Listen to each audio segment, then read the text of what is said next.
Hello everyone, welcome back to my channel. चलिए शुरू करते हैं आज का पार्ट।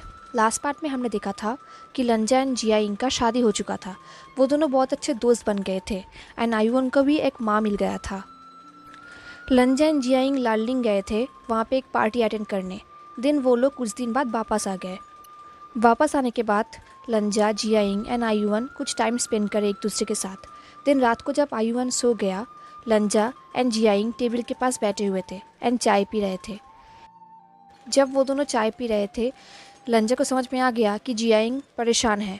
लंजा ने पूछा, फुरेन? दिन जियाइंग ने कहा, फुजुन, हमने प्रॉमिस किया था कि हम एक दूसरे के लिए ऑनेस्ट रहेंगे। लंजा ने कहा, जियाइंग ने कहा, मुझे पता है कि झूठ बोलना एंड अपने प्राइवेट मैटर को हाइड रखना अलग बात है, बट मैं लार्लिंग में कुछ डिस्टर्बिंग र्यूमर सुन रही थी। मैंने बहुत कोशिश की उसे अवॉइड करने की, बट मुझे लगता है कि मुझे सच जानना चाहिए, वो भी आपसे। मैंने बहुत बार रूल तोड़ा है एंड झूठ भी बोला है, बट मेरे फैमिली को प्रोटेक्ट करने के लिए। पर मुझे लगता है कि मुझे अब सच जानना चाहिए। लंजा ने पूछा, तुमने झूठ बोला है? जियाइंग ने कहा, हाँ, बहुत बार।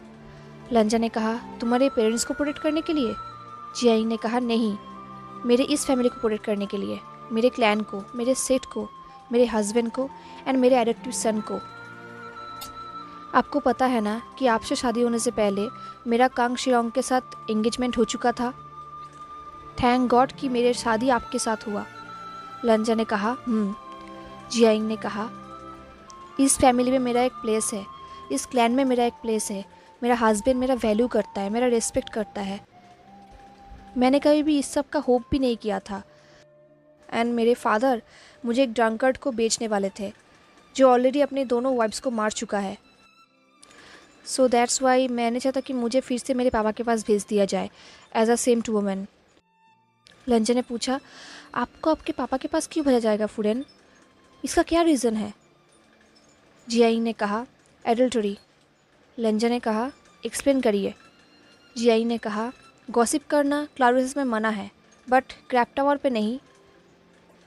एंड कुछ दिनों से मुझे बहुत कुछ सुनने को मिला है।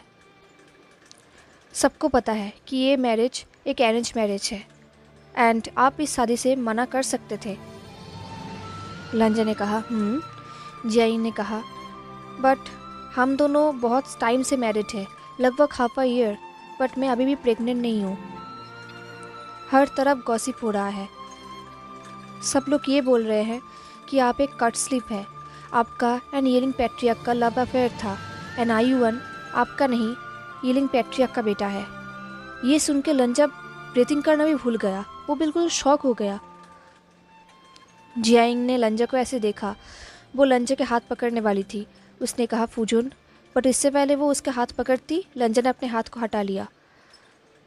जियाइंग ने कहा, अब आपको पता चल गया ना कि मैं क्यों सच जानना चाहता हूँ।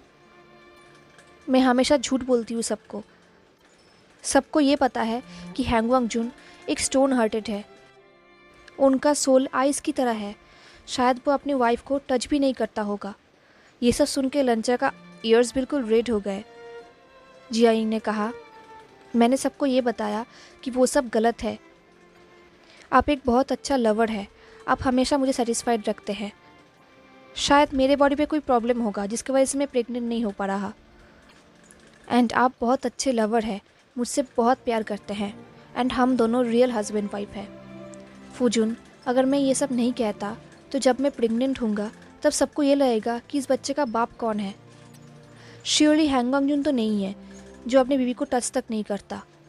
ये सुन के लांगवांग जी बिल्कुल शॉक हो गए, क्योंकि उसे पता है जियाइंग जो कुछ भी कह रही है वो सब कुछ सच है। उसे पता है कि शायद एक दिन जियाइंग को उसके घर भेज दिया जाएगा एज अ सेम्ड वुमन एंड आयुन को भी लंजा से दूर किया जाएगा और लंजा को फिर से शादी करना होगा किसी और लड़के के साथ, हेयर के लिए। लंजा को ये सब बिल्कुल पसंद नहीं आ रहा, बट उसे लगा कि जियाइंग को सच बोलना ज़रूरी है, क्योंकि जियाइंग अपने फैमिली को प्रोटेक्ट करना चाहता है एंड लंजा भी यही चाहता है। सो जियाइंग को सच जानने का हक है। लंजा ने एक डीप ब्रेथ लिया एंड जियाइंग को सब कुछ बता दिया, उसके एंड विंग के बारे में। लंजा विंग के बारे में क्या सोचता था, लंजा विंग से कितना प्यार करता था, लंजा ने कितना फेलियर्स देखा है। उन दोनों ने घंटों तक बात किया। लंजन ने अपने बारे में एंड वुइंग के बारे में सब कुछ बताया। एंड आयुअन का माँ एंड बाबा दोनों ही वेंस है, ये भी जियाइंग को पता चल गया। जियाइंग ने हर बात ध्यान से सुना। उसने लंजा को चाय ऑफ़र किया। लंजा ने ऑफ़र को एक्सेप्ट भी किया। दिन जियाइंग ने कहा, फूजुन फर्स्ट ऑफ ऑल अब रिलैक्स रहिए, मैं आयुअन का आइडेंटिटी किसी को नहीं बताऊंगा। एंड आपको पता भी है कि मेरा वेन क्लैन के साथ कोई दुश्मनी नहीं है, सो मैं ऐसा कभी भी नहीं करूँगा। लंजा ने कहा, थैंक यू। जियाइंग ने कहा, इसमें थैंक करने की कोई ज़रूरत नहीं है, मैंने आपसे कहा है कि मैं अपने फैमिली को प्रोटेक्ट करूँगा, चाहे मुझे कितना भी पेन सहना क्यों ना पड़े।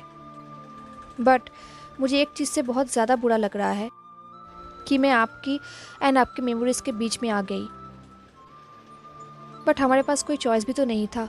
लंजा ने कहा, हाँ हमारे पास कोई चॉइस नहीं था। दिन कुछ टाइम के लिए वो दोनों साइलेंस थे। दिन जियाइंग ने एक बुक निकाली। उसने कहा, मुझे पता है कि हम दोनों के बीच में कोई लव नहीं है एंड ना ही कभी होगा, हम दोनों के बीच में कोई डिज़ायर भी नहीं है, बट मैंने इस बुक को लाइब्रेरी से ढूंढ निकाला। मुझे लगता है ये बुक हमें हेल्प कर सकता है। इसमें डिस्क्राइब किया गया है कि हम फिजिकल हुए बिना ही कैसे पेरेंट बन सकते हैं। हम अपने मेडिटेशन के मदद से एंड हमारे कोर के स्ट्रेंथ के मदद से पेरेंट्स बन सकते हैं। अगर हम इस टेक्निक में मास्टर हो गए तो हम हमारे ब्लड लाइन का ड्यूटी कंप्लीट कर सकते हैं। लंचा को इस बुक के बारे में पता तो था, बट उसने कभी भी इस बुक को पढ़ा नहीं, क्योंकि उसे लगा था उसे इसका कोई ज़रूरत नहीं है। बट अब लगता है कि जियाइंग सही कह रहा है, उसे इस बुक की ज़रूरत है। जियाइंग ने लंचा को ध्यान से देखा। उसे समझ में आ गया कि लंचा अनकंफर्टेबल है। जियाइंग ने कहा, आई एम सॉरी फूजुन कि आपको इस सब में पढ़ना पड़ा। लंचा ने कहा, इसमें आपका फॉल्ट नहीं है फूडेन, हम एक साथ इस बुक को पढ़ेंगे। उन दोनों ने ऐसा ही किया। वो दोनों एक साथ इस बुक को पढ़ते थे एंड अपने ड्यूटीज़ भी करते थे। रात को जब लंजा इंक्वायरी प्ले करता था वुइंग के लिए, जियाइंग आयुअन का ख्याल रखता था। एक दिन जियाइंग ने लंजा को कहा कि उन लोगों को एक वुइंग के लिए सेनोटाप क्रिएट करना चाहिए इस बैक हिल में। तभी लंजा ने रिफ्यूज़ कर दिया। लंजा ने कहा, अंकल को अगर पता चल गया तो बहुत प्रॉब्लम हो सकती है, उन लोगों को फिर से पनिशमेंट मिल सकता है। जियाइंग ने पूछा, कैसा पनिशमेंट? देन लंजा ने अपने पनिशमेंट के बारे में जियाइंग को बताया कि कैसे उसे कोड़े मारे गए थे एंड सिक्लूशन में जाना पड़ा था। ये सुन के जियाइंग बिल्कुल शॉक हो गई। उसने कहा, 33 कोड़े? लंजा ने नोट किया। जियाइंग ने कहा, फूजुन 20 कोड़े से एक इंसान मर सकता है, क्या आपके अंकल को ये बात पता नहीं? लंजा ने कहा, आई थिंक अंकल को ये लगता था कि मैं बहुत स्ट्रांग हूँ एंड ये पनिशमेंट झेल सकता हूँ। जियाइंग ने इस बात को आगे नहीं बढ़ाया, वो चुप हो गई। अब महीने बीत गए। वो दोनों अपने टेक्निक को प्रैक्टिस करते रहे एंड अपना काम भी करते रहे। लान युअन अब सीजुई बन चुका था, वो भी अब बड़ा हो रहा था। लंजा जियाइंग का हस्बैंड तो था, पर उसका मास्टर भी था। वो उसको हमेशा टीच करता रहता था। जियाइंग अब गुसु का सीनियर डिसिपल बन चुकी थी। अब वो लंजा के साथ नाइट हंट में भी जाती थी। इस तरफ लंजा हर रोज़ इंक्वायरी प्ले करता था वुइंग के लिए, बट वुइंग कोई भी रिप्लाई नहीं देता था। जियाइंग लंजा के बैक को भी ट्रीट करती थी, मेडिसिन लगाती थी, जिसकी वजह से लंजा बहुत जल्दी रिकवर कर रहा था। एक दिन लंजा ने जियाइंग को एक गिफ्ट दिया। जियाइंग ने देखा कि ये वही हेयर पीस है जिसे उसके सिस्टर ने दिया था। लंजा ने उस वुडन हेयर पीस के ऊपर एक सिल्वर का लेप लगा दिया था, जिसकी वजह से जियाइंग उसे हमेशा पहन सकती थी। ये देख के जियाइंग बिल्कुल शॉक हो गई। उसकी आंखों से आंसू निकलने लगा, क्योंकि अब जियाइंग इसे हमेशा पहन सकती है। अब ये इनअप्रोप्रिएट नहीं है। जियाइंग ने कहा, आपको ये कैसे पता चला? आई मीन आपने ये सब कैसे किया? लंजा ने कहा, मुझे माफ़ करना, मैंने इसे तुम्हें बिना बताए लिया था, बट मैं तुम्हें इसे गिफ्ट करना चाहता था क्योंकि ये तुम्हारे लिए बहुत ही ज़्यादा इंपॉर्टेंट है एंड मैं चाहता था कि तुम ये हमेशा पहनो। मैं तुम्हें सैड नहीं देखना चाहता था। जियाइंग की आंखों से आंसू निकलने लगा। जियाइंग ने लंजा को थैंक यू कहा। देन जब वो दोनों क्लास के लिए जेबोचुन के पास गए, जेबोचुन ने देखा कि जियाइंग बहुत ही ज़्यादा टायर्ड दिख रही है। जेबोचुन ने कहा, जियाइंग आप रेस्ट कर लीजिए, आप बहुत टायर्ड दिख रही है। पहले तो जियाइंग नहीं मान रही थी, बट फिर वो मान गई एंड देन वो रेस्ट करने लगी। ऐसा ही टाइम बीतता जा रहा था एंड जियाइंग का तबीयत ख़राब होता जा रहा था। लंजा बहुत वरीड हो चुका था। उसने जियाइंग से कहा, आप ठीक तो है ना? जियाई ने कहा, मैं बिल्कुल ठीक हूँ। लंजन ने कहा, आप बिल्कुल भी ठीक नहीं है, आपको डॉक्टर के पास जाना चाहिए। जियाई ने कहा, नहीं मैं ठीक हूँ। हाँ मैं थोड़ा सा बीमार हूँ बट ये ठीक हो जाएगा। लंजन ने कहा, आपको ये सब कैसे पता? क्या आप डॉक्टर के पास गई थी? जियाई ने कहा, मुझे ज़रूरत नहीं है, मुझे पता है। लंजन ने कहा, मतलब? जियाई ने कहा, एक्चुअली मैं आपको ये बताना नहीं चाहता था, मैं पहले श्योर होना चाहती थी। लंजन ने कहा, किस बारे में? जियाई ने कहा, मैं प्रेग्नेंट हूँ। ये सुन के लंजा बिल्कुल शॉक हो गया। उसने कहा, क्या? कब? जियाई ने कहा, हमारा टेक्निक काम कर गया एंड मैं बहुत जल्दी माँ बनने वाली हूँ। हमारा चाइल्ड बहुत जल्दी इस दुनिया में आने वाला है। ये सुन के लंजा बिल्कुल शॉक हो गया। उसके अंदर एक मिक्स्ड फीलिंग था, वो हैप्पी भी था एंड वॉरिड भी था। आई मीन आयुवन उसका चाइल्ड है, अब आयुवन का एक सिस्टर या फिर ब्रदर आने वाला है। लंजा को पता नहीं था कि वो कैसा फील करे। जियाई ने कहा, वांग जी क्या आप ठीक तो है ना? लंजा ने कहा, हाँ मैं बिल्कुल ठीक हूँ। लंजा ने ये न्यूज़ सबको बताया, सब लोग बहुत खुश हो गए। उस रात लंजा ने फिर से इंक्वायरी प्ले किया। उसने वुइंग से बताया, वुइंग मैं पापा बनने वाला हूँ। बट वुइंग ने कोई भी रिप्लाई नहीं किया। लंजा ने कहा, वुइंग अगर तुम यहाँ पर होते तो इस चाइल्ड का नाम तुम रखते। लंजो के एक हवा सा फील हुआ। उसे लग रहा था शायद वुइंग अपने डीजी को बजा रहा है एंड उनका सॉन्ग प्ले कर रहा है, बट वो आवाज़ बहुत ही हल्का सा था। लंजा का हार्ट बीट बिल्कुल रुक गया। उसे फील हो रहा था कि शायद वो गलत सुन रहा है, क्योंकि वुइंग तो नहीं रहा। तो ये डीजी सिर्फ वुइंग ही बजा सकता है, क्योंकि ये सॉन्ग सिर्फ वुइंग को ही पता है और कोई भी नहीं बजा सकता। तो ये कैसे हो सकता है? लंजा पूरी रात सिर्फ यही सोचता रहा। बट तभी लंजा को फील हुआ शायद उसे अपने बच्चे का नाम मिल गया। टाइम ऐसा ही बीतता जा रहा था। सिजुई अब बिल्कुल रेडी था अपने भाई या बहन को टाइम देने के लिए। वो बहुत ही ज़्यादा एक्साइटेड था अपने भाई या बहन को वेलकम करने के लिए। बट आसपास का रूमर्स बंद नहीं हुए, वो कंटिन्यू फैलते गए। बट उससे लंजा को कोई फ़र्क नहीं पड़ता। हाँ जियाइंग को बुरा तो लग रहा था, पर लंजा ने कहा कि उन लोगों को इस पे ध्यान देना नहीं चाहिए। अब फाइनली वो दिन आ गया जब लंजा एंड जियाइंग चाय पी रहे थे। जियाइंग ने लंजा से कहा, अभी का भी डॉक्टर लाने के लिए, क्योंकि जियाइंग का लेबर पेन बहुत जल्दी शुरू होने वाला है। लंजा ने वही किया। अब वो लोग बाहर वेट कर रहे थे। बहुत टाइम हो गए। फाइनली डॉक्टर बाहर आए और कहे, कॉन्ग्रेचुलेशन हैंग वंगजुन, आपका बेटा हुआ है। मदर एंड चाइल्ड दोनों ही ठीक है। ये सुन के सब लोग बहुत खुश हो गए। लंजा में एक मिक्स फीलिंग हो रहा था कि उसका एक बेटा हुआ है। सब लोगों ने लंजा को कॉन्ग्रेचुलेशन किया। लंजा जियाइंग के पास आया। जियाइंग ने कहा, वांग जी हमारा बेटा हुआ है। लंजा ने अपने बेटे को ध्यान से देखा। वो बहुत ही छोटा है और बहुत ही क्यूट है। अंकल ने पूछा, वांग जी नाम के बारे में क्या सोचा है? लंजा ने कहा, लान यून। ये नाम सुन के अंकल बिल्कुल भी खुश नहीं हुए, बट उन्होंने कुछ कहा भी नहीं। जेवोचुन ने लंजा को फुल सपोर्ट किया। जेवोचुन ने उस क्यूट सा बेबी को कहा, वेलकम टू द वर्ल्ड सियाओयुन। उस रात को लंजा ने फिर से इंक्वायरी प्ले किया। उसने कहा, मेरा एक बेटा हुआ है वुइंग। बट एज यूजुअल वुइंग ने कोई भी रिप्लाई नहीं किया। लंजा ने मन ही मन में कहा, अब इस वर्ल्ड में कोई तो है जो तुम्हें एक बैड इंसान नहीं मानेगा वुइंग, जो तुम्हें एक गुड इंसान की तरह सोचेगा, जो तुम्हें एक सेल्फलेस इंसान सोचेगा, जो तुम्हारे हार्ट के गुडनेस को देखेगा। टाइम ऐसा ही बीत रहा था। लंजा एक बहुत अच्छा पापा बन गया था। लंजा एंड जियाइंग दोनों मिलके उस बच्चे का बहुत अच्छी तरीके से ध्यान रखते थे। अब यून का 2 दांत भी निकले थे जो बहुत ही क्यूट दिख रहे थे। एक रात को लंजा गोद में जियाउन को लेके इंक्वायरी प्ले कर रहा था, बट एज़ यूजुअल कोई भी आंसर नहीं आया। लंजा ने देखा कि जियाउन लंजा की तरफ ही देख रहा है। लंजा ने कहा, मैं उसे बहुत मिस करता हूँ। 7 साल हो चुका है उसका डेथ का, बट मैं उसे बहुत मिस करता हूँ। कभी कभी मैं तो ब्रेथ भी नहीं ले पाता। जियायुन साइलेंटली लंजा को सुन रहा था। लंजन ने जियायुन की तरफ देखा और कहा, वो मेरा सोलमेट है। ये बोल के लंजन ने अपनी आंखें बंद कर लिया और कहा, पर मैंने बहुत सारे मिस्टेक्स किया है और मैंने उसे खो दिया है। ऐसा नहीं होना चाहिए था।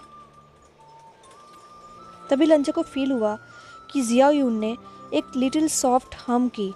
लंजन ने अपनी आंखें खोली एंड जियायुन की तरफ देखने लगा। जियायुन ने एक ब्राइट स्माइल किया। लंजन ने उसे देख के अपने हेड को शेक किया और कहा, आई विश वो तुम्हें देख पाता। आई एम श्योर वो तुम्हें बहुत स्पॉइल करता। जियायुन ने एक डीप शाई किया, देन वो सो गया। लंजन जगा हुआ था एंड विंग के साथ जियायुन को इमेजिन कर रहा था कि कैसे विंग उसे स्पॉइल कर रहा है।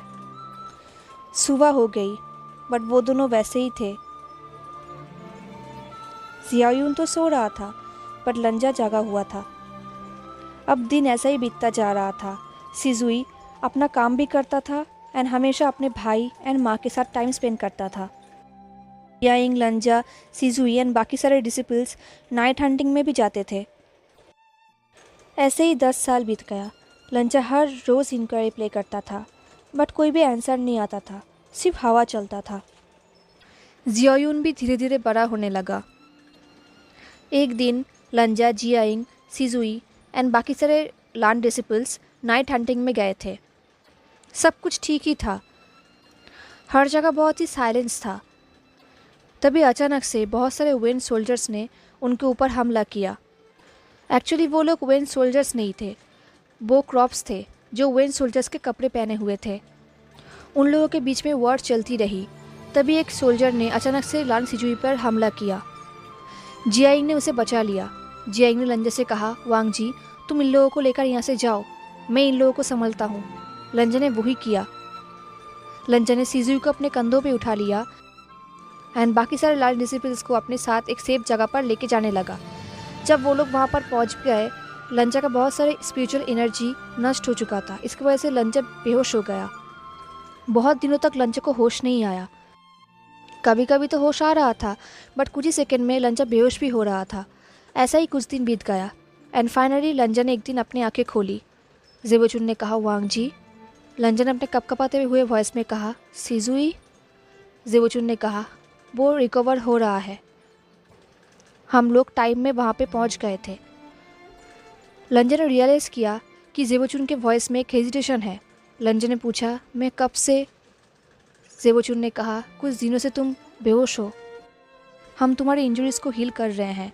उन क्रॉप्स ने तुम लोगों का बहुत सारा स्पिरिचुअल एनर्जी छीन लिया था, इसलिए तुम लोग ऐसे वीक बन गए थे। लंजा ने अपनी आंखें बंद किया। देन उसने पूछा, जियाइंग? ज़ेबोचुन ने कुछ भी नहीं कहा। इससे पहले लंजा और कुछ क्या था, ज़ेबोचुन ने फिर से लंजा को बेहोश कर दिया और कहा, सो जाओ वांग जी। नेक्स्ट टाइम जब लंजा का होश आया, लंजा को सुनाई दिया कि बाहर सिजुई ज़ेबोचुन को बता रहा है, 1 हफ्ता हो चुका है, अब प्लीज़ मुझे उनसे बात करने दीजिए। ज़ेबोचुन ने कहा, मैं देखता हूँ, अगर वो जागा तो मैं तुम्हें उससे बात करने दूंगा। जब ज़ेबोचुन लंजा के रूम में आए, उन्होंने देखा कि लंजा के होश आ गया है। ज़ेबोचुन ने कहा, तुम्हें होश आ गया? लंजा ने कहा, मेरा सन मुझसे बात करना चाहता है। पहले तो ज़ेबोचुन हेजिटेट फील कर रहे थे, देन उन्होंने नोट किया। देन लंजा के रूम में जियायुन एंड सिजुई आए। दोनों ही रो रहे थे। लंजा ने जियायुन को रोते हुए एक्सपेक्ट किया था पर सिजुई को नहीं। जियायुन लंजा के पास आया एंड टाइटली लंजा को हग कर लिया। सिजुई लंजा के पास आया एंड घुटनों पे बैठ गया। लंजा बहुत ही वॉरिड हो चुका था। उसने अपने ब्रदर की तरफ देखा, तब उसे रियलाइज़ हुआ। उसने कहा, जियाइंग? ज़ेबोचुन ने एक डीप ब्रेथ लिया और कहा, आई एम सॉरी। कुछ सेकंड के लिए लंजा का हार्ट बीट रुक गया था। उसका माइंड ब्लैंक हो चुका था। उसे लगा, ये सच नहीं हो सकता, ये कभी भी सच नहीं हो सकता। लंजा ने हेल्पलेसली अपने भाई की तरफ देखा। ज़ेबोचुन ने अपनी आंखें बंद कर लिया एंड अपने हेड को शेक किया। ज़ेबोचुन की आंखों से आंसू निकल रहा था। जियायुन ज़ोर ज़ोर से रो रहा था एंड सिजुई भी। लंजा ने अपने दोनों बेटों को टाइटली हग कर लिया। उनके दोनों बेटों ने अपने माँ को खो दिया। उनके फेस में अब डर है अपने पापा को खोने का। लंजा ने सॉफ्टली कहा, मैं तुम्हारे साथ हूँ, मैं तुम्हें छोड़ के कभी भी नहीं जाऊँगा। बट वो दोनों कंटिन्यू रो रहे थे। एंड लंजा कंटिन्यू सॉफ्टली कह रहा था, मैं तुम्हारे साथ हूँ, मैं तुम्हारे साथ हूँ एंड हमेशा रहूँगा। अब मिडनाइट हो चुका था। वो दोनों बॉयज़ सो चुके थे। अब उनके लिए कर्फ्यू मैटर नहीं करता। ज़ेबोचुन लंजे के पास ही था। वो दोनों चाय पी रहे थे। लंजे ने पूछा, ये सब कैसे हुआ? ज़ेबोचुन ने कहा, जियाइंग हमारे डिसिपल्स को बचा रही थी। उन्होंने अपने ऊपर ध्यान नहीं दिया। उसने हमारे डिसिपल्स को भागने में हेल्प किया।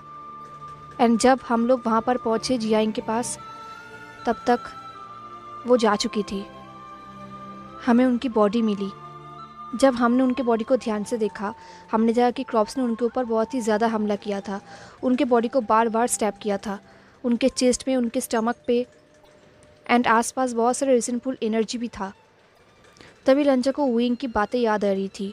विंग ने कहा था कि कैसे जिन क्लान ने वेन के बाकी जो प्रिजनर्स है उनके ऊपर टॉर्चर किया था। ठीक ऐसा ही टॉर्चर उन लोगों ने उन पर किया था। लंजा ने डीप ब्रेथ ली और कहा, कैसे? ज़ेबोचुन को पता चल गया कि लंजा क्या पूछना चाहता है। लंजा जानना चाहता है कि एग्जैक्टली जियाइंग का मौत कैसे हुआ। ज़ेबोचुन ने कहा, वांग जी, क्या तुम सच में जानना चाहते हो? लंजा ने नोट किया। ज़ेबोचुन ने कहा, उसके चेस्ट में स्टैब किया गया था एंड क्रॉप्स के तलवार जियाइंग के हार्ट एंड लंग्स को भेद करके बाहर निकल गया था। ये सुनकर लंजा बिल्कुल शॉक हो गया। उसने अपने भाई की तरफ देखा। उसे लगा, क्या वो गलत सुन रहा है? ज़ेबोचुन ने कहा, मैं सच कह रहा हूँ। हमने उनका बॉडी कोल पॉन्ड केव के पास रखा है। तुम खुद जाके चेक कर सकते हो।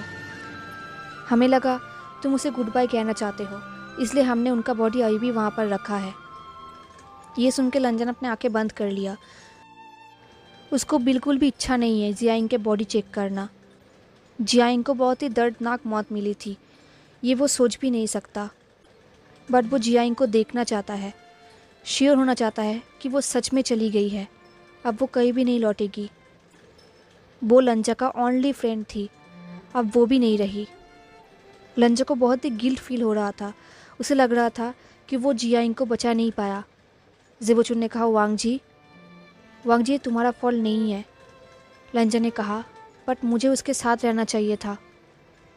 ज़ेबोचुन ने कहा, वांग जी, तुम्हारा स्पिरिचुअल एनर्जी बहुत ही लो हो चुका था, तुम उसे हेल्प नहीं कर सकते थे, बट तुमने शिजुई को बचाया।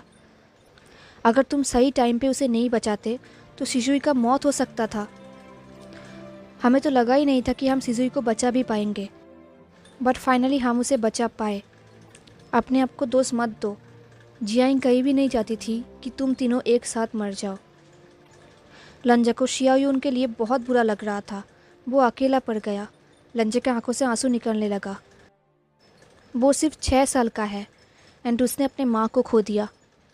इनफैक्ट वो अपने पापा एंड भाई को भी खो सकता था, बट लकीली ऐसा नहीं हुआ। ये सब सोच के ही लंजा को बहुत बुरा लग रहा था। उसे लगा कि उसका भाई सही कह रहा है।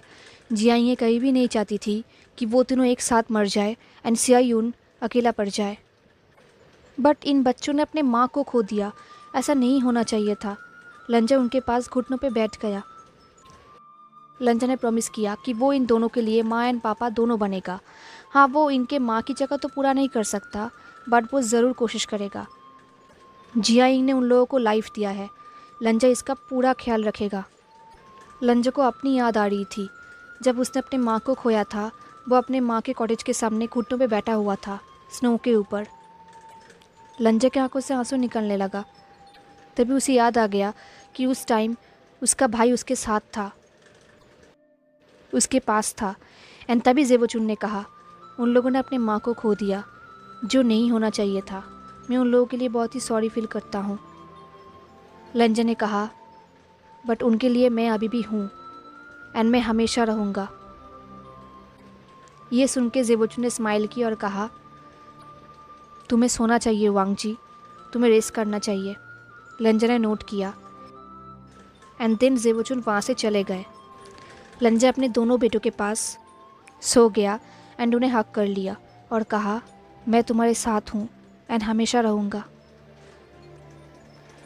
हेलो एवरीवन, तो कैसा लगा आपको आज का पार्ट? तो फाइनली गाइस मैंने लंजक एंड लंजक की वाइफ के पार्ट को कवर कर दिया जो आप लोग कह रहे थे। बट सच कहूँ तो जिया इंग के लिए बहुत ही दर्दनाक एंडिंग था। खैर जो भी हो, मुझे ज़रूर बताना आपको आज का पार्ट कैसा लगा। अगर अच्छा लगा हो तो लाइक कमेंट शेयर सब्सक्राइब ज़रूर करना। मिलते हैं नेक्स्ट पार्ट में, तब तक के लिए टाटा, take care, stay safe, bye.